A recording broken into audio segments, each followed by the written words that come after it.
Let's just call this the potentially first or last, of sort of a series of videos about individual options with within the Ram truck, things I recommend, the things that I think you can live without, and the things that I think warrant some consideration.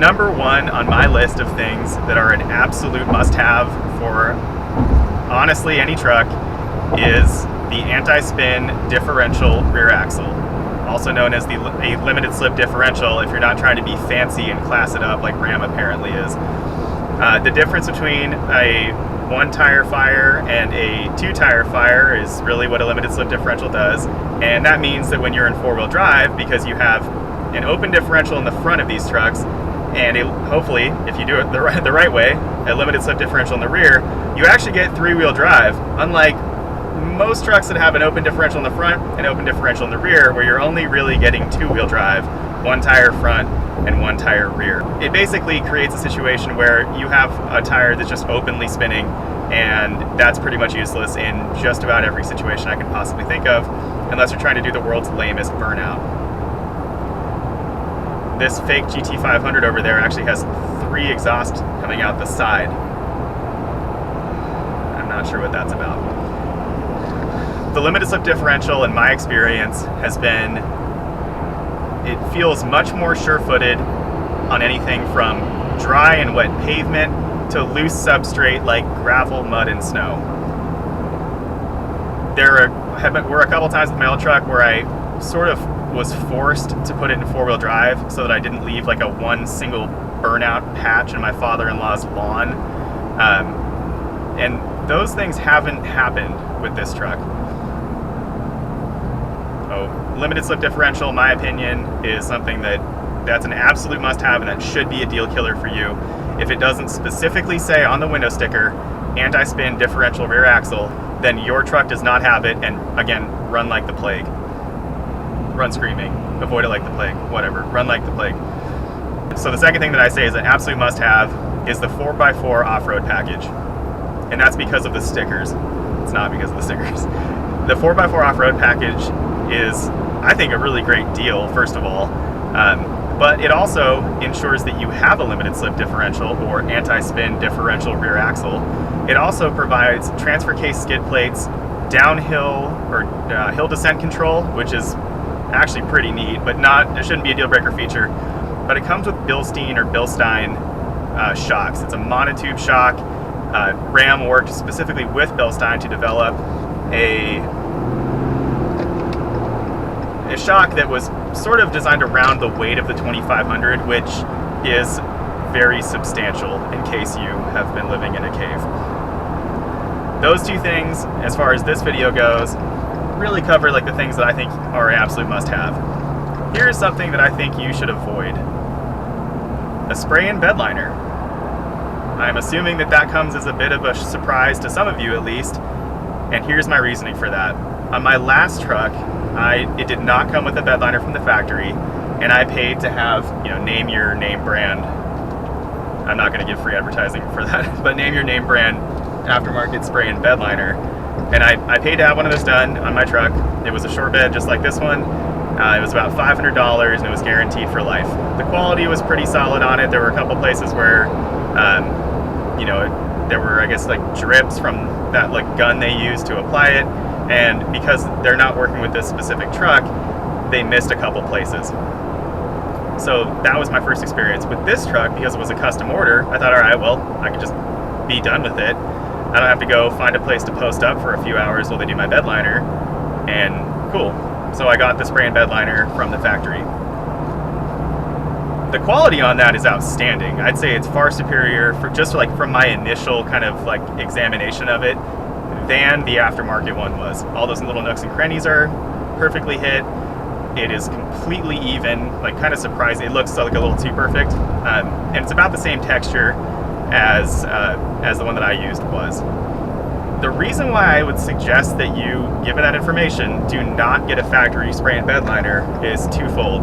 Number one, a factory spray-in bed liner is only guaranteed for as long as your truck is under bumper-to-bumper warranty, and that's 3 years and 36,000 miles. Judging by the fact that I now have 4,155 miles on this truck, and I bought it now actually a month ago, I would anticipate my warranty, my bumper-to-bumper warranty, being up in about 2 months. So do I think it's going to start just like flaking off the second I hit 36,001 miles? No, but it is nice to have that extended warranty, or not, that lifetime guarantee for an aftermarket application. I think they're pretty comparable at this point. Just do your research for whatever's in your area and read reviews. The second reason, and this is probably less important, but aimed more at the impulsive and impatient people who are watching, and I am definitely one of those, is that no matter where you buy your truck from, no matter what type of truck you get, if you custom order it, if it's a 1500 quad cab, it's likely coming from Warren, Michigan. If it's anything else, it's basically coming from Saltillo, Mexico. That is sort of an overgeneralization, but it's not totally far off. The point of that is that regardless of which level of truck you get, Saltillo, Mexico and Warren, Michigan manufacturing plants both use something called a body vendor to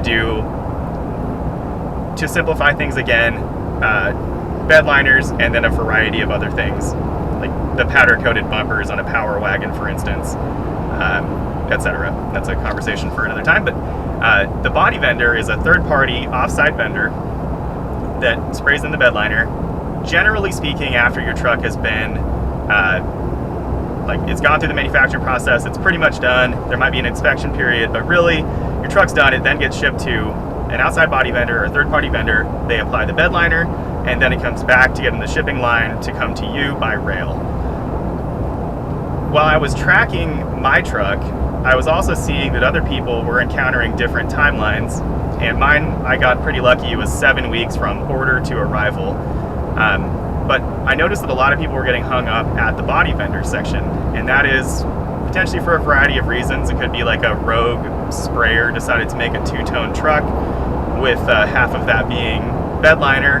It could be that things have broken down, or maybe it's just a surge in manufacturing numbers at that point. Regardless, the body vendor, no complaints about quality. It is just likely to delay your process. And had I known that, I would not have gotten it. So that's something that I think you should not get. And then something at this point to consider whether or not you need is the fifth wheel prep group. I have that. I'll include some pictures of that here. And that includes a couple things. Obviously you have the black plastic covers over the mounting points for a gooseneck hitch and the safety chains for the gooseneck, or for the framing part around fifth wheel receiver that actually sits in your bed. Those plastic pieces here are fine, but also they had to spray the bedliner around those ports, which I think opens up the door for rust more so than it would if you just had an unsprayed bed, like a painted bed, but that doesn't have bedliner in it. And I could be wrong there, but basically it punched 5 holes in my bed from the factory. The other kind of annoying thing about that is that if I'm hauling gravel or bark dust, if I'm shoveling it out, I kind of have to work around those pieces, which that's not really a problem until you forget and you break one, and then I don't know what I would do. Probably buy a new one. It does, though, come with a 7-pin connector built into the bed. I think that's a nice benefit, but if I had it to do over again, I don't know that I would. I do want to be able to tow a gooseneck horse trailer. You may encounter some pushback if you're getting a shore bed and wanting that option anyway, and I think that's sort of up for debate and personal opinion, but I wanted the option. I'm not sorry I got it, but looking back on it, I'm not 100% sure I'd do it again. Those are 4 things to consider in terms of your options, whether or not you're buying or ordering. If you have any questions, or if you have ideas about features that you'd like for me to focus on in the next video, please list them in the comment section or send me an email. You can also follow me on Instagram. PNWreckage is my username, and I appreciate you watching. Look forward to seeing you guys next time. Take care.